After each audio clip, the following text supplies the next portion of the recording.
talk about the old man. The guy's name is Jack Buck. Right. He was a local St. Louis guy who, called the games and then went national too, right? He Much did. like He yourself. got a little taste of kind of doing the big game on network television in the early 90s. And your dad was a good guy to you because you took an interest in sports announcing, and he would critique your tapes. He would to a point. And what I'm grateful for is he wasn't riding me. Like Right. I would be 13, 14, 15, and I would do the game into a tape recorder in an empty booth, and then he and I would listen to the tape on the way home.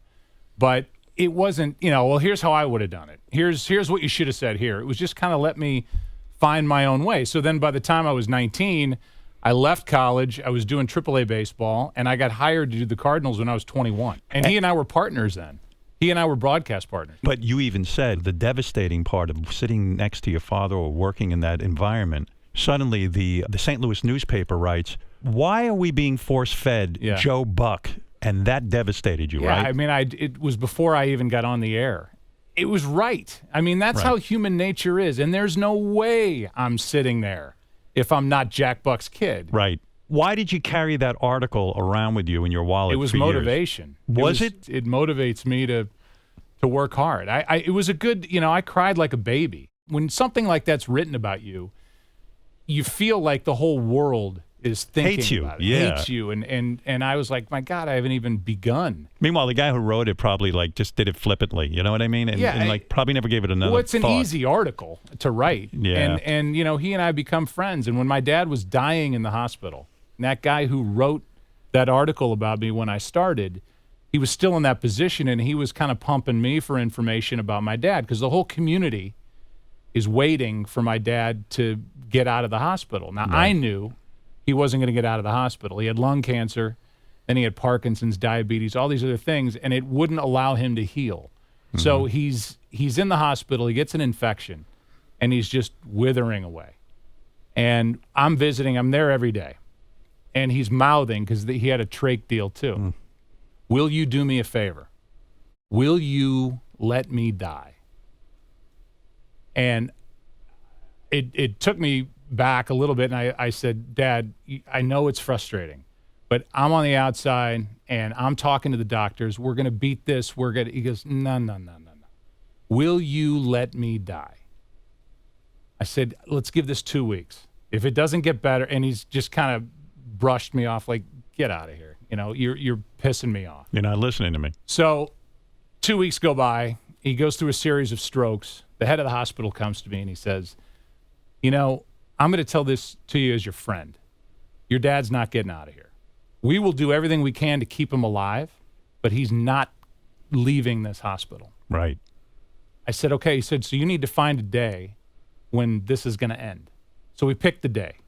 The day starts, they pull all the tubes out of him. He's been on a respirator. They took his pacemaker out.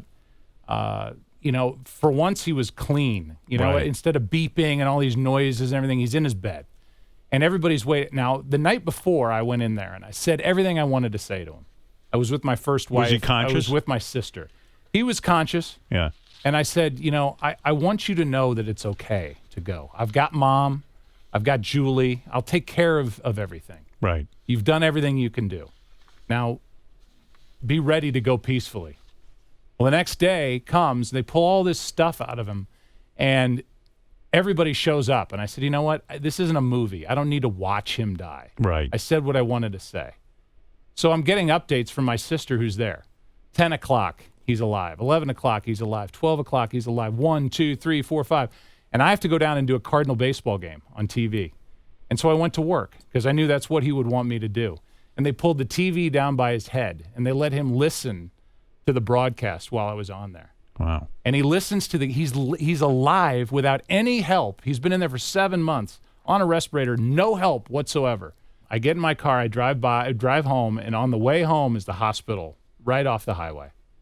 And I pull off, and I'm going to go again. So I walk up, I go to his room. It was peaceful. I bent down into his ear. I said goodbye again, told him everything was covered. I walked out, and by the time I got to my car, he was dead. And there's just, there was a bond we had, and there was something there that I think he wanted me to say goodbye. And for him to to stay alive that entire day was everything he was about. He was the toughest guy I knew.